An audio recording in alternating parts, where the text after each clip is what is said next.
وہ ایک عجیب سی رات تھی، مجھے سمجھ نہیں آ رہا تھا میں کیا کروں کیا نہ کروں۔ شادی کی پہلی رات تھی اور دلہن بنی بیٹھی میری بیوی نے کہا، خبردار مجھے ہاتھ مت لگانا، میں کسی اور سے محبت کرتی ہوں، یہ زبردستی کی شادی ہوئی ہے، اور یاد رکھو تم کچھ بھی کر لو میری محبت نہ حاصل کر پاؤ گے، نہ میں تمہیں چاہوں گی۔ اس کی آنکھوں میں آنسو تھے۔ میں حیران و پریشان پاگلوں کی طرح اسے دیکھنے لگا اور سوچنے لگا کہ یہ کیا ہو گیا ہے۔ جب کچھ سمجھ نہ آیا تو اٹھا اور وضو کیا اور نماز کے لیے چلا گیا اور اپنے اللہ سے ذکر کیا کہ یا رب یہ کیسا امتحان ہے، معاشرے کا ڈر، خاندان والوں کا ڈر۔ میں ایک مڈل کلاس فیملی سے تعلق رکھتا ہوں اور ایسی اونچ نیچ پر ہمارے ہاں عزت کا جلوس نکل جاتا ہے۔ مختلف سوچیں آ جا رہی تھیں کہ اگر یہ صبح گھر گئی اور واپس نہ آئی تو میری عزت کا کیا ہوگا، کیا پتا یہ اپنے گھر میں یہی نہ کہہ دے کہ یہ نامرد ہے، اس سے شادی ختم کروا دو۔ میں نے اس سے بات کرنا چاہی مگر دل نہیں مانا کہ میں اس کی منت کروں۔ میں سو گیا۔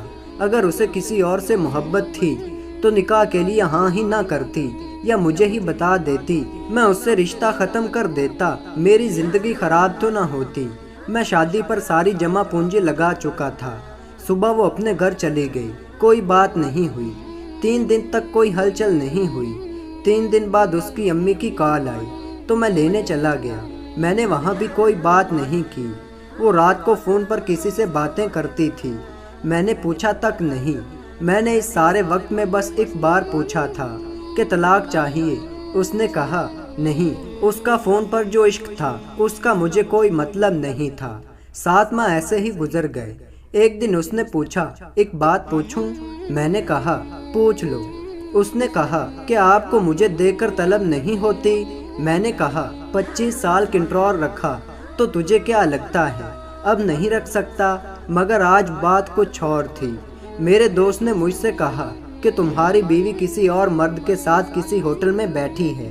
مجھے آج اس پر غصہ آ رہا تھا۔ میں نے اس کی عزت رکھی، اس نے میری عزت نہ رکھی۔ میں گھر کی طرف چل دیا، اس کو آواز دی اور ایک ایسا زوردار تھپڑ مارا کہ میری انگلیاں اس کے منہ پر چھپ گئیں۔ اس کو کہا اب تم اپنے گھر جاؤ اور آج سے میری طرف سے آزاد ہو۔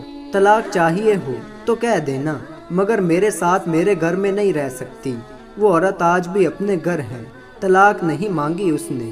جس کے عشق میں وہ پاگل تھی اس نے اس کو اپنایا ہی نہیں اور بھاگ گیا۔ ایک دن روتے ہوئے اس کی کال آئی تھی کہ مجھے اپنے نام سے محروم نہ کرنا، بس بھلے ہی مجھے اپنے پاس جگہ نہ دو لیکن طلاق مت دینا، بس ایک آخری خواہش پوری کر دو۔ میں نے اس کی خواہش کا احترام کیا، طلاق نہیں دی۔ اس کے بعد مجھے 3 سے 4 سال لگے خود کو نارمل انسان بنانے میں، عورت پر یقین کرنے میں کہ ہر عورت ایک جیسی نہیں ہوتی۔ پھر آخر میں نے دوسری عورت سے شادی کر لی۔ اب میرے 3 بچے ہیں۔ میری یہ والی بیوی بہت ہی نیک نکلی۔ پتہ نہیں وہ 2-3 سال جو میں نے حوصلے سے گزارے اس کی وجہ سے اللہ نے انعام کی صورت میں دیا کہ میں اب تھوڑی سی بھی ہمدردی کو بہت بڑی بات سمجھنے لگا تھا۔ میں ذرا سا بھی پریشان ہو جاؤں تو میری بیوی کی نیندیں اڑ جاتی ہیں۔ اس کو مجھ سے عشق ہے اور بے انتہا عشق۔ ایک وہ پہلی عورت، ایک یہ عورت۔ میں تو وہی تھا، وہی ہوں۔ میری پہلے والی بیوی اب پاگل ہو چکی ہے، میرا نام لکھ لکھ کر چومتی رہتی ہے اور گلیوں میں پھرتی رہتی ہے، اسے اپنی ہوش ہی نہیں رہی۔ اب لوگ اب بھی کہتے ہیں میں ظالم ہوں، اس پر ظلم اتنے کیے کہ وہ پاگل ہو گئی۔